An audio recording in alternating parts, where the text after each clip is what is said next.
दोस्तों पिछली क्लास में अपने बात हुई थी महिला प्रतिनिधित्व है लोकतंत्र में किस प्रकार से, बहुत अच्छी चर्चा अपने रही थी। थोड़ा सा टॉपिक जो बचा था उसके बारे में आज की क्लास में बात करेंगे, यानी विधानसभाओं में, राज्यसभा में और वर्तमान में कहाँ कहाँ महिलाएं फर्स्ट है, उसके संदर्भ में आज की क्लास में हम चर्चा करेंगे। ठीक है, हाँ बिल्कुल, सभी साथियों का स्वागत है, गुड आफ्टरनून। जुड़ जाइए फटाफट। कल हमने जो चर्चा और डिस्कस किया था उसके संदर्भ में हमने एक चीज बात नोटिस की थी कि जैसे पहला महिला आरक्षण की बात करें तो महिला आरक्षण के समय एक तो समिति बनती है, 1987 में महिला सशक्तिकरण समिति बनती है। 2008 में महिला आरक्षण का बिल आता है, पारित करने का प्रयास अच्छा था लेकिन पारित नहीं हो सका। फिर 2023 से महिला आरक्षण बिल आता है, उसके तहत महिलाओं को लोकसभा में, विधानसभा में टोटल जो जितनी सीटें हैं उन सीटों का 1/3 यानी 33% आरक्षण का प्रावधान किया गया। लेकिन 234A में ये जोड़ दिया कि अगले परिसीमन और जनगणना के बाद में ये आरक्षण दिया जाएगा, उससे पहले ये आरक्षण प्रदान नहीं करेंगे। ठीक है, लेकिन हम कह सकते हैं कि 106वां संविधान संशोधन 2023 में पारित करके आरक्षण का प्रावधान को हमने संविधान में ऐड तो कर दिया, लागू करने की बात है, जब भी होगा जैसे भी हो जाएगा। यहाँ पे कुछ बातें, कुछ नोटिस इसके अकॉर्डिंग आपको करनी है। दूसरी बात यहां से हम करें, हमने बात की थी लोकसभा महिलाओं का, तो 1952 की जो पहली लोकसभा थी उसमें लगभग 5% महिला प्रतिनिधित्व था। अ, फिर बात करें 1977 में जो छठी लोकसभा थी उसमें सबसे कम 19 महिलाएं थी, यानी 3.5% महिला प्रतिनिधित्व था उसमें। और फिर जो 17वीं लोकसभा हुई उसमें सबसे ज्यादा 78 महिलाएं जीती थी, और 78 का मतलब हो गया कि लगभग 14.5% के आसपास में प्रतिनिधित्व महिलाओं का इसमें था, सर्वाधिक था वो। वर्तमान 18वीं लोकसभा चल रही है, 18वीं लोकसभा में कितना महिला प्रतिनिधित्व है, तो टोटल महिलाओं का प्रतिनिधित्व वर्तमान में 18वीं लोकसभा में कितना है, तो 13.62 यानी 74 महिलाएं वर्तमान में है। ठीक है, एक तो ये चीज। फिर हम बात करेंगे कि जो राज्यसभा है,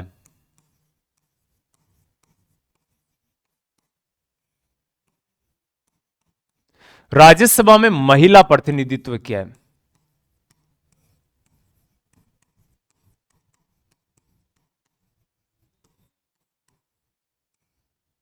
राज्यसभा में महिला प्रतिनिधित्व है। राज्यसभा की एक तो नोटिस करना है, क्योंकि राज्यसभा एक ऐसा सदन है जो 1952 में बना था, आज तक चल रहा है, तो महिलाओं की संख्या कम ज्यादा हो सकती है। तो आप वर्तमान जान सकते हो या फिर 1952 को जान सकते हो, दो चीजें नोटिस करनी है आपको। ठीक है, तो एक तो नोट करना कि 1952 में महिलाओं का क्या प्रतिनिधित्व था।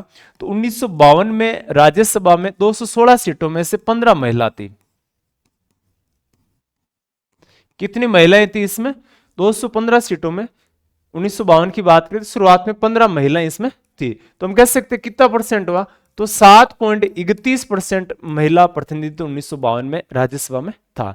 ठीक है, अब देखो राज्यसभा की जो पहली बैठक होती है, पहली बैठक 13 मई 1952 को होती है, और पहली बैठक में केवल एक महिला उपस्थित हुई थी, अरुण रुक्मणी कुमारी अरुणडेल, एक ही महिला पहले बैठक में उपस्थित थी, उपस्थित नहीं थी बाकी महिलाएं इसमें। ठीक है, फिर आपको आ जाना सीधा वर्तमान में। ये संख्या सिचुएशन के अकॉर्डिंग कम ज्यादा होती रहती है, इसलिए कम संभावना पूछने की। तो वर्तमान राज्यसभा में 39 महिलाएं,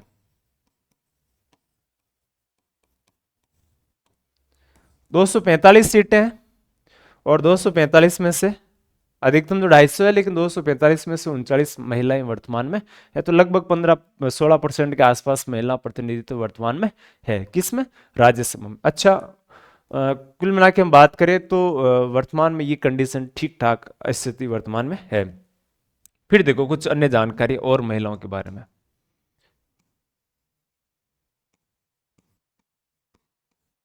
देश की पहली महिला मंत्री,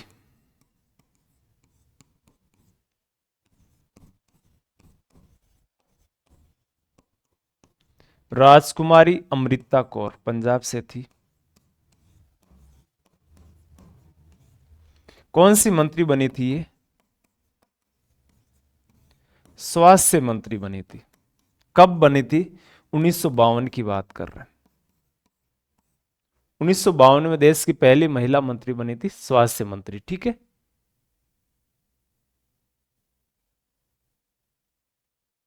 अच्छा इंग्लिश हुई नहीं, अच्छा टाइम टेबल शायद अब है शायद क्लास, अब लगेगी। राजकुमारी अमृता कौर देश की पहली महिला मंत्री है, भारत की मैं बात करूं तो। अमृता कौर वैसे देखा जाए तो एक चीज नोट करना, अमृता कौर ये तो WHO है ना, वर्ल्ड हेल्थ ऑर्गेनाइजेशन, इसकी अध्यक्ष भी रह चुकी है। विश्व स्वास्थ्य संगठन की अध्यक्ष भी रही थी कौन, राजकुमारी अमृता कौर। ठीक है, तो ये स्थिति भी नोट करोगे आप। कब बनी थी, 1952 में। ये पहली जो लोकसभा थी ना, फर्स्ट लोकसभा, उसमें बन गई थी। फिर दूसरी लोकसभा 1957 से 62 तक रही थी। तीसरी जो लोकसभा की वापस मंत्रिमंडल तैयार हुई थी ना, तीसरी लोकसभा, उस टाइम पंडित जवाहरलाल नेहरू के टाइम पे एक महिला मंत्री और बनी थी, सुशीला नैयर, जो तीसरी लोकसभा में उनका नंबर आया था। ठीक है, सुशीला नैयर का नंबर पंडित नेहरू के टाइम में, ये भी नेहरू के टाइम पर थी। ठीक है, फिर नेहरू का 1964 में मृत्यु हो जाती है। तो भारत के प्रधानमंत्री बनते लाल बहादुर शास्त्री के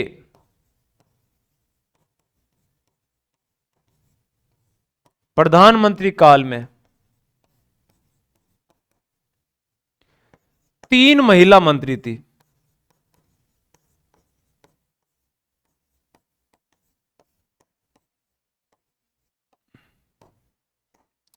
तीन महिला मंत्री बनी थी, उसमें से एक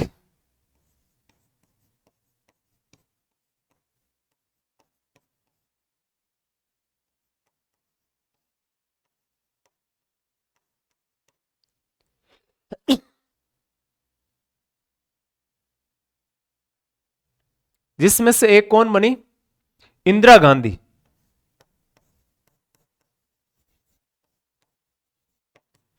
इंदिरा गांधी को उस टाइम कौन सा मंत्रालय दिया था, सूचना एवं प्रसारण मंत्री थी ये।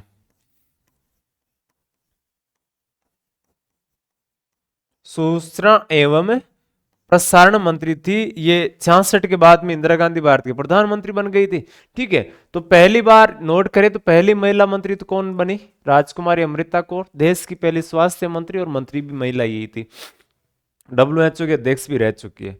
लाल बहादुर शास्त्री जब प्रधानमंत्री बने तो 3 महिलाओं को मंत्री बनाया था, उसमें से एक इंदिरा गांधी थी, जो इंदिरा गांधी बाद में भारत की प्रधानमंत्री बनी। उस समय इनका सूचना जनसंचार मंत्रालय इनको दिया गया था। ठीक है, नेहरू जी ने तीसरी लोकसभा के टाइम पर भी क्या हुआ था, 2 महिलाओं को सॉरी एक महिला सुशीला नेहरू को मंत्री पद दिया था।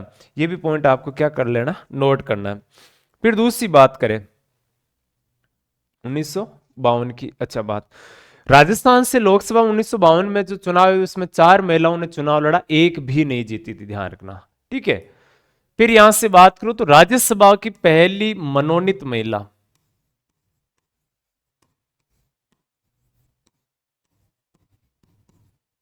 पहली मनोनीत महिला,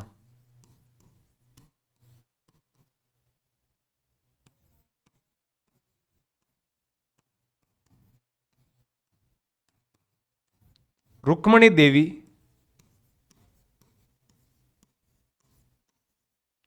अरुंडेल। कौन मनोनीत हुई थी, रुक्मणी देवी अरुंडेल, जो राज्यसभा में पहली मनोनीत हुई थी। कब मनोनीत हुई थी, 1952 में। और जो राज्यसभा की पहली बैठक हुई थी ना, उस पहली बैठक में एकमात्र महिला थी, वो कौन शामिल थी, रुक्मणी देवी थी, ध्यान रखना, पहली मीटिंग में। ठीक है, फिर है राजस्थान से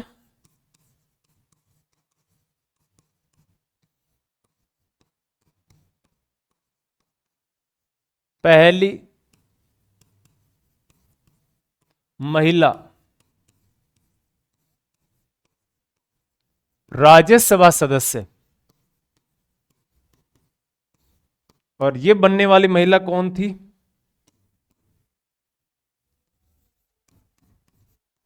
शारदा भार्गव। कोटा से थी, वैसे राजस्थान में कहीं से भी हो, क्या फर्क पड़ता है। ये मुकुट बिहारी लाल भार्गव जो संविधान सभा में अजमेर मेरवाड़ा से एकमात्र निर्वाचित सदस्य गए थे, उनकी बेटी थी शारदा भार्गव, जो कब इस पद के लिए, तो ये 1952 में राज्यसभा में क्या हो गई थी, चुनी गई थी। सदस्य के तौर पे। फिर आपसे पूछे निर्वाचित हुई थी, ध्यान रखना। फिर राजस्थान से पहली महिला लोकसभा सदस्य,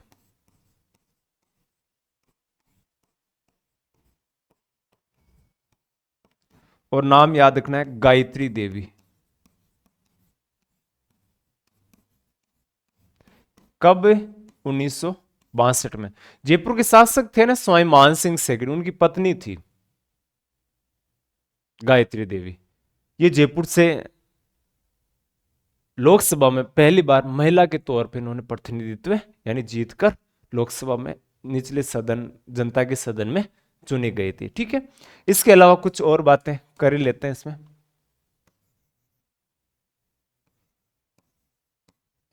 प्रथम महिला, एक तो आ जाएगा अपने राष्ट्रपति, कौन थी? एक आ जाएगा अपने प्रधानमंत्री, कौन थी?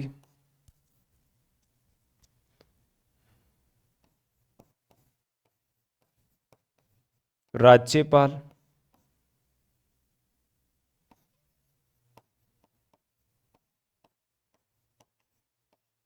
मुख्यमंत्री।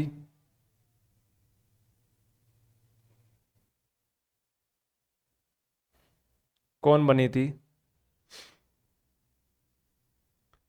और देखते हैं, और जैसे लोकसभा के अध्यक्ष, राज्यसभा की सभापति तो कोई बनी नहीं है अभी तक महिला, इसकी भी बात कर लेते हैं। लोकसभा अध्यक्ष,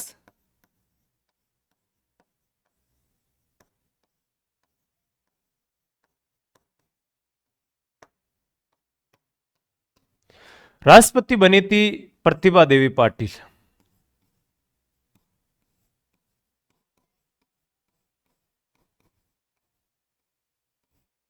2007 में भारत की राष्ट्रपति पहली बार निर्वाचित हो गई थी ये। ठीक है, पहली महिला थी। दूसरी महिला वर्तमान में है द्रौपदी मुर्मू।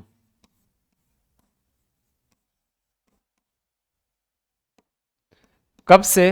2022 से वर्तमान इस पद पर है, अभी तक है, ध्यान रखना।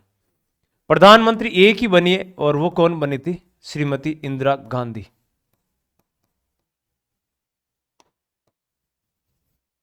उन्नीस में पहली बार प्रधानमंत्री बनी, फिर लंबे टाइम तक रही।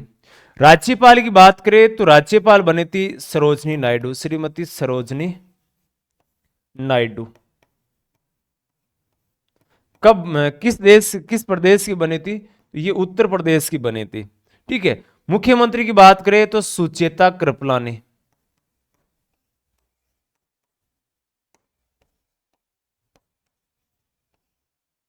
ये भी कहां की बनी थी? उत्तर प्रदेश की मुख्यमंत्री बने थे। ठीक है, पहली महिला मुख्यमंत्री, पहली महिला राज्यपाल, और लोकसभा अध्यक्ष मीरा कुमार।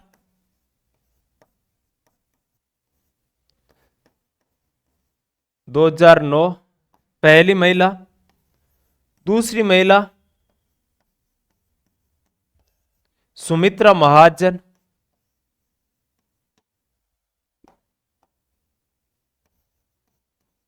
इनके तुरंत बाद में 9 से 14 तक ये थी, 14 से 19 तक ये रही थी। ठीक है, लगातार दोनों महिलाओं का ये प्रभार इनको दिया गया था देश में। ये मोस्टली अगर हम बात करें तो ये कुछ पॉइंट आपको नोट कर लेना है।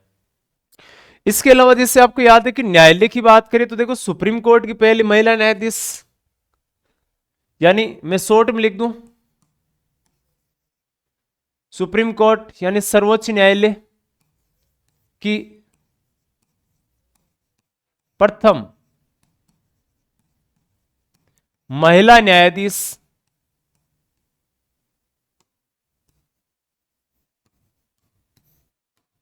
फातिमा बीबी।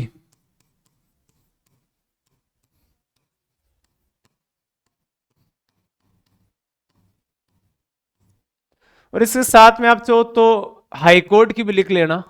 हाई कोर्ट की प्रथम महिला मुख्य न्यायाधीश,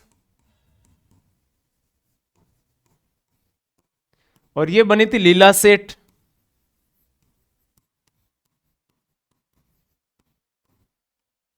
हिमाचल प्रदेश की। और एक चीज और, अगर मैं बात करूं हाई कोर्ट की प्रथम महिला न्यायाधीश की बात करें, ये ऊपर वाली मुख्य न्यायाधीश है, ये न्यायाधीश है। सुप्रीम कोर्ट में आज तक कोई महिला न्यायाधीश मुख्य तौर पर नहीं बनी है, ध्यान रखना।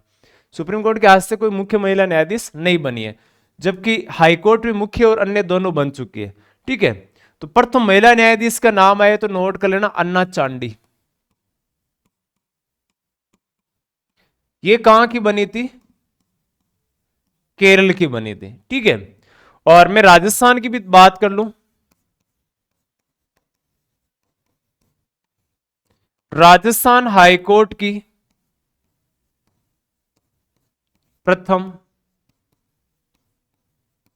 महिला न्यायाधीश, तो ये कौन बनी है? कांता भटनागर।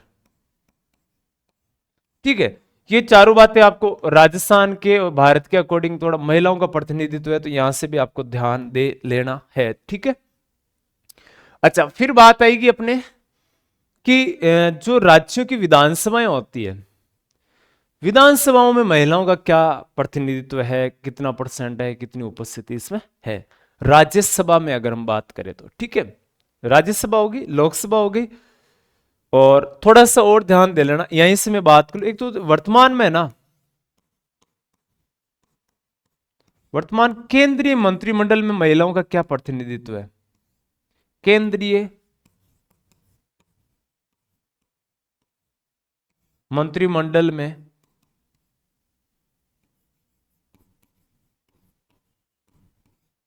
महिला, वर्तमान में केंद्रीय मंत्रिमंडल में केवल 7 महिलाएं हैं।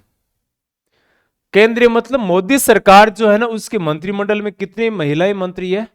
तो 7 महिलाएं मंत्री, इसमें ध्यान देना। उसमें से 2 क्या है? इसमें से यह ध्यान रखना, इसमें से 2 कैबिनेट मंत्री है, बाकी राज्य मंत्री है। 2 कौन सी? एक तो निर्मला सीतारमण,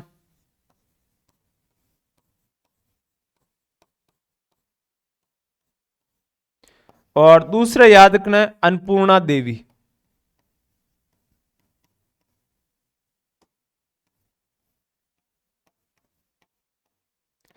निर्मला सीतारमण के पास तो कौन सा विभाग है? तो ये वर्तमान भारत की वित्त मंत्री है, देश की क्या है? वित्त मंत्री है। और अन्नपूर्णा देवी के पास कौन सा विभाग है? तो इनके पास महिला एवं बाल विकास है, ध्यान रखना, महिला एवं बाल विकास, इनको ये विभाग दिया हुआ है।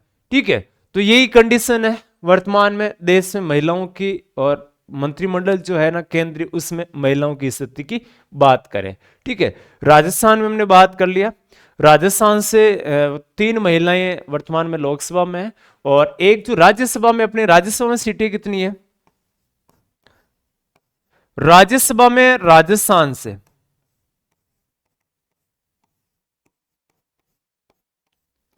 राजस्थान की कितनी सीट है? 10 सीट है। उस 10 सीट में से एक महिला है, ध्यान रखना, और वो एक महिला कौन है? सोनिया गांधी। सोनिया गांधी राजस्थान से राज्यसभा सदस्य है, ये पॉइंट भी नोट कर लेना। ठीक है, टोटल 10 सीटें राज्यसभा की, राज्यसभा में राजस्थान से, और लोकसभा में 25 सीटें, तो 25 में से 3 महिलाएं, और राज्यसभा सदस्य में से 1 महिला, यानी 10% वर्तमान में क्या है? प्रतिनिधित्व प्राप्त है। फिर हम बात करेंगे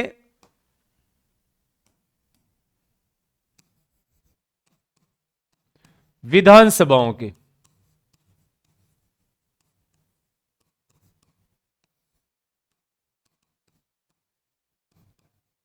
विधानसभाओं में महिला प्रतिनिधित्व क्या कहता है?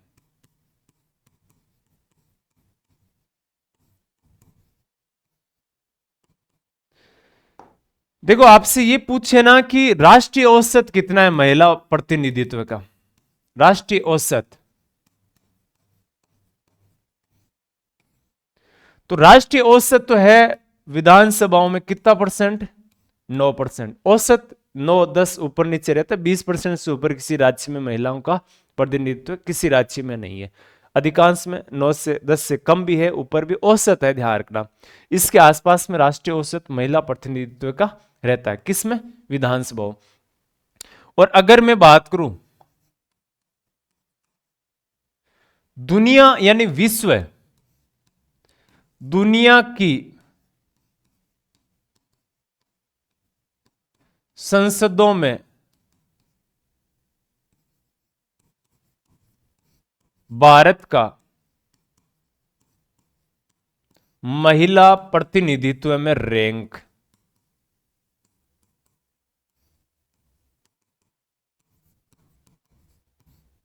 तो याद रखना 143 है। कितने में से, 185 देशों के अगर आप संसदों का उल्लंघन, सॉरी, एक बार 185 देश की संसदों का आप अगर विवरण चेक करो जिसमें महिलाओं की क्या कंडीशन है, तो उसमें भारत का विवरण आएगा। भारत कौन से नंबर पे आएगा, 143वें स्थान पर है विश्व में, ध्यान रखना। बहुत कम प्रतिनिधित्व महिलाओं को प्रदान किया गया इसमें, ठीक है। राष्ट्रीय औसत ये किसका है, तो ये विधानसभाओं में, ध्यान रखना। अपने 28 राज्य, 3 केंद्र शासित प्रदेश, इन विधानसभाओं में महिलाओं को कितना परसेंट सीटें मिली हुई है, तो टोटल औसत लगभग 9% रहता है औसत, ठीक है। फिर अपने बात है कि राजस्थान की,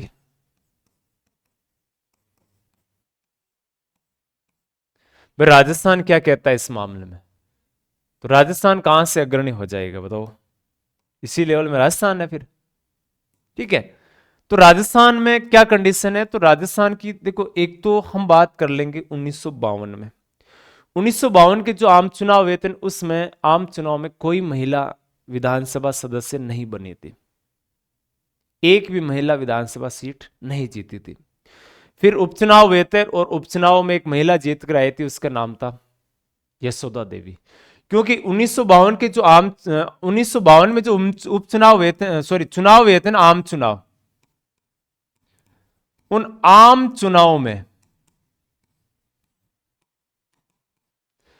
दो महिलाओं ने चुनाव लड़ा था और जीती कितनी, 0। तो महिला प्रतिनिधित्व क्या था आम चुनाव में, इस समय 0 था, कोई महिला नहीं जीती थी। बाद में जो उपचुनाव हुए थे, बाद में जो उपचुनाव हुए थे, उपचुनाव में एक महिला सबसे पहले जीत कर आई थी, उसका नाम था यशोदा देवी। और फिर दूसरे नंबर पे महिला जीत कर आई थी, उसका नाम था कमला बेनीवाल। दो महिलाएं बाद में जीत कर आई थी, ठीक है। तो ये स्थिति शुरुआत की है। फिर यहां से बात आएगी वर्तमान की, भाई वर्तमान क्या कंडीशन कहते हैं अपने, तो वर्तमान में अपने कौन सी लोकसभा चल रही है, सॉरी विधानसभा चल रही है, वर्तमान 16वीं विधानसभा का संचालन हो रहा है, 16वीं विधानसभा।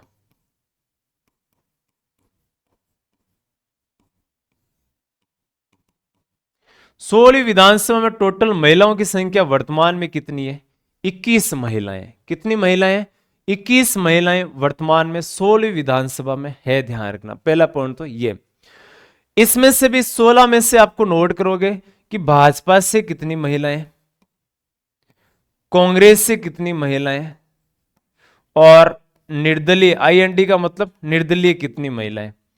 जो आम चुनाव हुए थे उसमें तो देखो 9 महिलाएं थी बीजेपी की, 9 कांग्रेस की, और 2 महिलाएं कितनी थी, निर्दलीय थी, ठीक है। 20 महिलाएं पहले आम चुनाव में, फिर एक उपचुनाव में एक महिला और जीती थी, और वो महिला किस में जीती थी, बीजेपी की शांता कुमारी मीणा। तो अब हमारे पास में 21 महिलाओं का आपको बात करें तो एससी की महिला कितनी है, इसमें से 7 है। एसटी की महिला पहले 2 थी, अब शांता मीणा और जीतने के बाद में ये उदयपुर वाले, ठीक है। तो महिलाओं की संख्या कितनी हो गई, एससी की कितनी हो गई, 7, और एसटी की वर्तमान में क्या कंडीशन है, 3 महिलाएं राजस्थान की विधानसभा में है, ध्यान रखना, ठीक है। ये स्थिति वर्तमान में महिलाओं का प्रतिनिधित्व है। फिर बात करें तो वर्तमान मंत्रिमंडल में क्या कंडीशन है,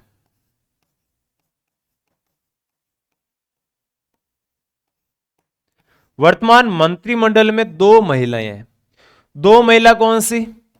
एक तो है उप मुख्यमंत्री भी है वर्तमान में, दिया कुमारी, और एक महिला और नोट कर लेना आप, मंजू बागमार। इन दो को मंत्री बनाया। किस समय? 2023 में आम चुनाव, भजनलाल शर्मा मुख्यमंत्री बने। मुख्यमंत्री बनने के बाद में इन दोनों को, महिलाओं को क्या बनाया? अपने मंत्रिमंडल में शामिल किया। ठीक है, मंजू बागमार। तो इसमें दिया कुमारी को तो कौन सा विभाग दिया? वित्त विभाग दिया था, वित्त मंत्री बनाया राजस्थान को। और मंजू बागमार को, तो मंजू बागमार को महिला एवं बाल कल्याण विभाग, बाल विकास और पीडब्ल्यूडी विभाग, सार्वजनिक निर्माण विभाग, इनमें इनको तो राज्य मंत्री बनाया, ये कैबिनेट मंत्री बनाया गया। ठीक है, तो ये कंडीशन अगर हम बात करें तो 24 मंत्री जो टोटल थे ना, तो 24 मंत्रियों में से आप निकाल सकते हो कि दो महिला मंत्री बनी है। किस समय? राजस्थान में। और राजस्थान में जो आम तौर पे मैं बात करूं तो आम चुनाव के बाद में भजनलाल शर्मा की जो मंत्रिमंडल तैयार हुआ उसमें ये स्थिति महिलाओं की राजस्थान में देखने को हमें मिली। ठीक है, फिर बात करेंगे राजस्थान में कुछ प्रथम महिलाओं की स्थिति में बात करूं तो कौन सी महिलाएं राजस्थान में?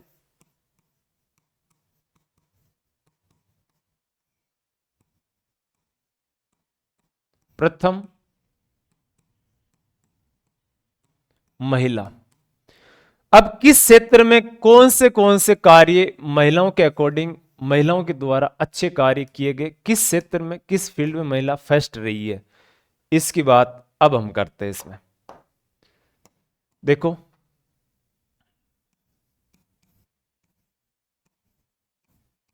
प्रथम राज्यपाल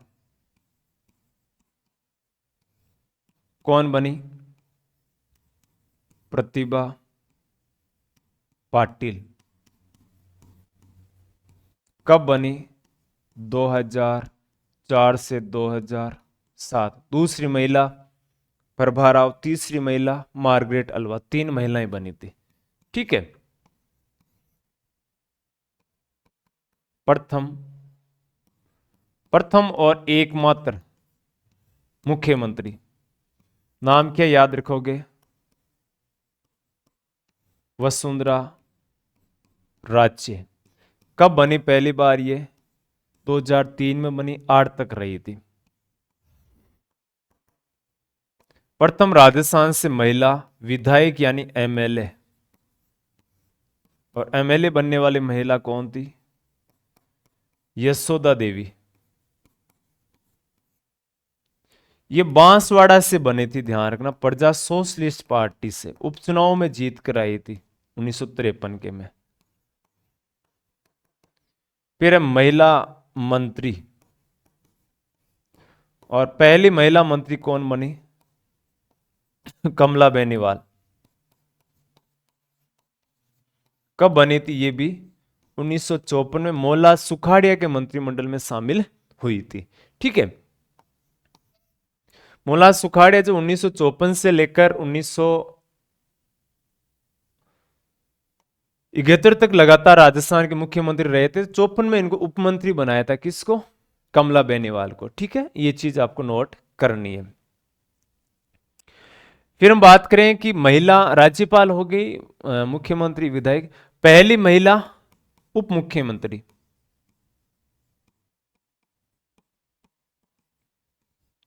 तो पहली महिला उप मुख्यमंत्री तो कौन बनी थी? कमला बेनीवाल ही बनी थी, ध्यान रखना, 2003 में। ठीक है, और दूसरी महिला उप मुख्यमंत्री कौन बनी? दिया कुमारी,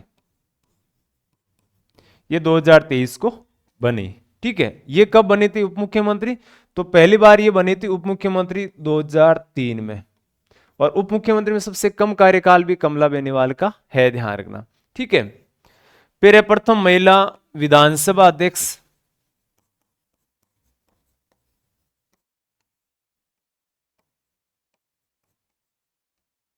और विधानसभा अध्यक्ष बनने का नंबर किसका आया?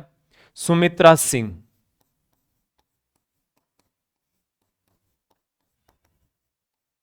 कब? 2003 में। देखो, 2003 में मुख्यमंत्री वसुंधरा राजे महिला, 3 में विधानसभा अध्यक्ष महिला, और फिर 4 में राज्यपाल भी महिला, तीनों नेतृत्व किसके पास था? महिलाओं के पास में इस समय था। ठीक है, प्रथम विधानसभा उपाध्यक्ष और राजस्थान की प्रथम महिला उपाध्यक्ष कौन बनी थी? तारा भंडारी। तारा भंडारी बनी थी 1998 में। अशोक गहलोत जिस समय मुख्यमंत्री राजस्थान के बने थे, कुछ समय के लिए रही थी, है ना, उस समय बनी थी। फिर है महिला मुख्य सचिव। प्रथम महिला मुख्य सचिव, और मुख्य सचिव कौन बनी थी? कुशल सिंह। कुशल सिंह कब बनी थी? 2009 में बनी थी, ध्यान रखना। और दूसरी महिला मुख्य सचिव आप पढ़ सकते हो तो कौन बनी थी? उषा शर्मा। कब बनी थी? 2022-23 में बनी थी। दिसंबर 23 में इन्होंने इस्तीफा दिया था। फिर आ जाएगी अपनी महिला प्रथम महिला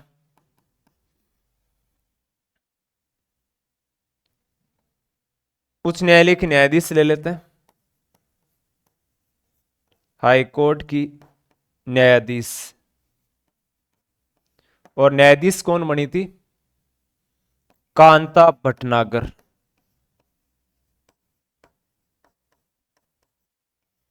ठीक है, और एक और महिला लें तो प्रथम महिला राज्य मानवाधिकार आयोग के अध्यक्ष।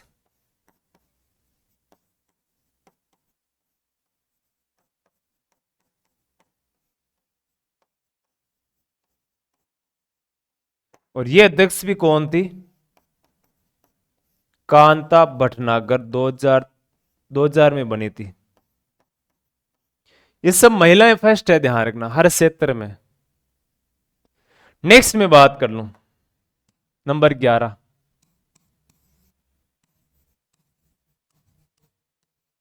प्रथम महिला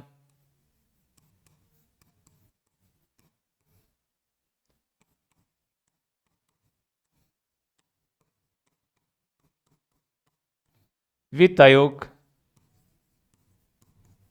अध्यक्ष। वित्त आयोग कौन सा? राज्य वित्त आयोग लेना है अपने को। और नाम क्या याद रखोगे? ज्योति किरण। ठीक है, और प्रथम महिला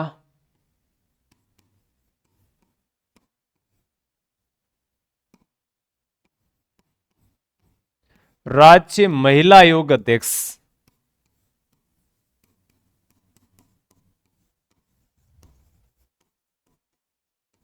और बनी कौन थी?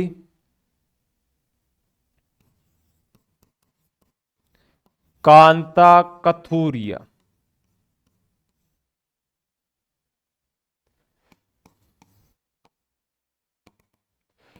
एक पूछे आपसे कि प्रथम महिला आरपीएससी की सदस्य,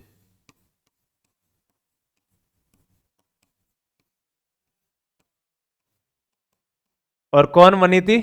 कांता कथूरिया ही बनी थी, ध्यान रखना।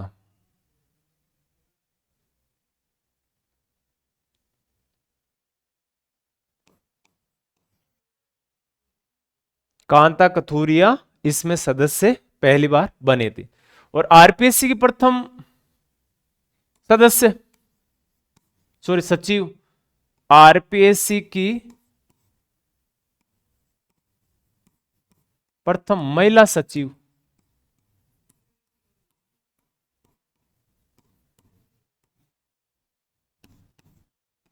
अंतिमा बोर्डिया।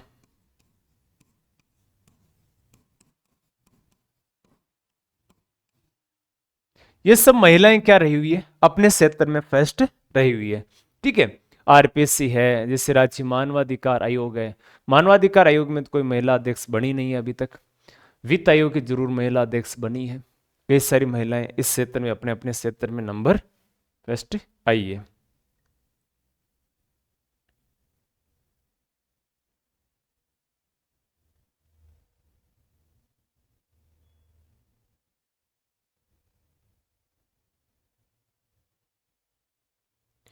तो ये मोस्टली अगर हम बात करें तो अपने महिलाएं अपने अलग अलग फैक्टर, अलग अलग क्षेत्र में जहां फर्स्ट प्रतिनिधित्व किया है उसकी हम बात कर रहे हैं। ठीक है, एक सवाल छोटा सा यहां से ये बनता है कि महिला प्रतिनिधित्व कमी होने के कारण, यानी क्या कारण है महिला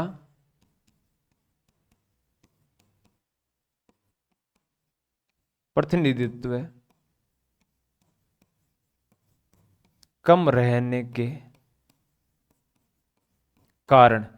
क्या कारण है कि महिलाओं का प्रतिनिधित्व पुरुषों की बजाय हर क्षेत्र में कम रह रहा है, इसकी बात करें तो पहली बात तो ये अच्छे से नोट करना भाई, महिलाएं कोशिश तो कर रही है बराबरी की, लेकिन इतनी बराबरी नहीं कर पा रही, इसकी हम बात करें।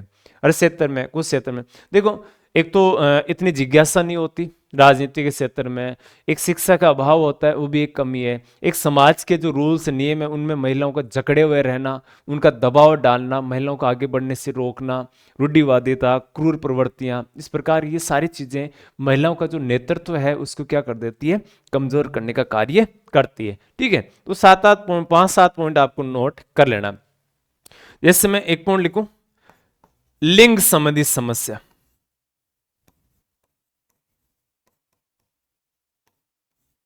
महिला या पुरुष होना संबंधित सही है क्या इसमें?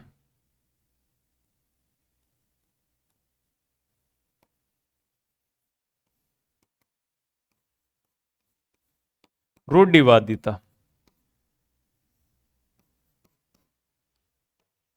इसके अलावा शिक्षा का अभाव,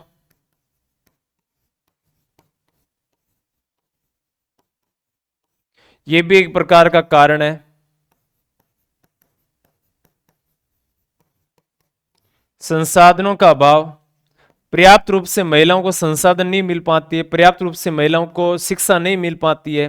ठीक है, महिलाओं में पुरुषों की बजाय अक्सर देखने को मिलेगा, लेकिन पुरुषों की बजाय आत्मविश्वास की कमी होती है, हर क्षेत्र में वो उतना कॉन्फिडेंस फील नहीं करती, की कमी, ये भी एक प्रमुख कारण है। और राजनीतिक शिक्षा का अभाव, शिक्षा का तो है ही, राजनीतिक शिक्षा का भी क्या रहता है, अभाव। महिलाओं का प्रतिस्पर्धा,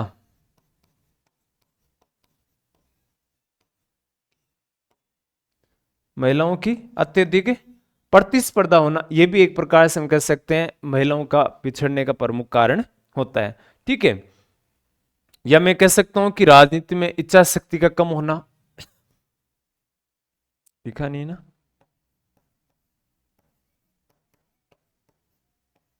राजनीतिक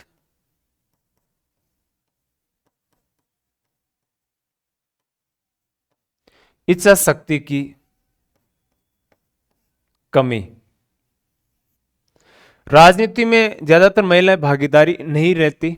और प्रतिस्पर्धा में ये नोट करोगे, प्रतिस्पर्धा में क्या होता है कि पुरुष ये सोचते हैं कि महिलाओं का अगर बराबरी का अगर हम अधिकार देंगे तो महिला हमारी सीटें मान लो कि अधिकार कर लेगी, तो ये भी एक प्रतिस्पर्धा है, इसलिए उनको बराबरी का अधिकार इसमें नहीं दिया जाता है। एक दो सामाजिक स्थिति होते हैं, समाज में रूढ़िवादी प्रवृत्ति है, लड़कियां बाहर नहीं निकलती है, लड़कियां कोई चुनाव लड़ती है क्या, लड़कियां बोलती है क्या भाषण स्टेज पे, ठीक है, घूंघट निकालना चाहिए, ये समाज की स्थिति है ना, वो महिलाओं को दबाने का काम करता है, कुरीतियां होती है समाज में कुछ। ठीक है, अब देखो ये पुरुष है, महिलाएं, तो लड़कियों को हम देर तक बाहर खेलने नहीं देते, जैसे अभी महिलाएं विश्व कप जीतती है ना, ठीक है, तो हम ये कह देते हैं कि महिलाएं घर से बाहर नहीं जाएगी, ना खेलने जाएगी, अकेले खेलने नहीं जाएगी, वो विदेश में जाकर अकेले खेल कर आई है और कप लेकर आई, तो यहां पर क्या करेगा, अपने मानो की रूढ़िवादिता की लड़कियां ऐसा नहीं करेगी। शिक्षा का अभाव, हम शिक्षा ही नहीं दे पाते बराबर, लड़कों के बजाय लड़कियों को कम पढ़ाया जाता है। संसाधनों का अभाव, पर्याप्त संसाधन, कम संसाधन के बावजूद भी लड़कियां बहुत अच्छा इसमें स्कोर कर पाती है हर क्षेत्र में। ठीक है, ज्यादातर मानो कि बाहर पढ़ने नहीं भेजा जाता, तो उन लड़कियों को ऑनलाइन शिक्षा दी जाती है, फिर भी उन मानो कि लड़के ऑफलाइन कहीं जाकर पढ़ाई करें उसकी बजाय ऑनलाइन में, फिर भी लड़कियां अच्छा स्कोर कर लेती हैं उन्हीं चीजों के माध्यम से। ठीक है, पर्याप्त का है। हाँ, उनको अलग से कमरा किराया, खर्चा अलग से, हर महीने इतना कुछ देना, लड़कियों को ज्यादा कुछ भी नहीं दिया था, ऑनलाइन का कोर्स दिलवा दो और घर पे बैठ कर पढ़ाई करो, काम भी करना होता है उनको। ठीक है, तो ये हम कहते हैं कि संसाधनों का अभाव है, फिर भी क्या करते हैं, बराबरी का प्रयास। तो हर क्षेत्र में, शिक्षा में तो हम कर लेते हैं आजकल, ऑनलाइन सेटअप है, लेकिन चुनाव लड़ने के लिए तो घर बैठ के ऑनलाइन चुनाव लड़ा नहीं जाता। ठीक है, ये जिन जिन में महिलाएं फर्स्ट आई उसमें ये लगभग किसी में संभव नहीं है। शिक्षा में फर्स्ट आ सकते हो, ये घर बैठ के पढ़ सकते हो। आत्मविश्वास की कमी, तो अब उसमें कॉन्फिडेंस लेवल उतना नहीं आता। राजनीतिक शिक्षा का अभाव है, राजनीति में चुनाव कैसे क्या लड़ना है, क्या रणनीतियां होती है नहीं पता होता है। राजनीतिक इच्छा शक्ति की कम होती है, कौन माथा फोड़ी करेगा, सरपंच भी बन जाओ तो थे कर लो, सरपंच है नाम मेरे चाल बो करी, क्या फर्क पड़ा है ना, वो चीजें होती है। सामाजिक दबाव वगैरह, ये महिला प्रतिनिधित्व जो होता है उसको कम करने के या कम रहने के प्रमुख कारण होते हैं। तो ये हम एक छोटा सा टॉपिक अपने था लोकतंत्र में महिलाओं का प्रतिनिधित्व। अक्सर यहां से एक क्वेश्चन दो क्वेश्चन अच्छे से पूछे जाते हैं, 2 क्वेश्चन आए थे पिछली बार। ठीक है, तो बहुत शानदार टॉपिक और बढ़िया तरीके से ये हमने कवर कर लिया। ठीक है, तो दोस्तों मेरी सबसे यही है कि बेस्ट, शानदार और जबरदस्त तरीके से इस टॉपिक को आपको तैयार करना। एनी कमेंट हो तो आपका सवाल कमेंट करो, देखें।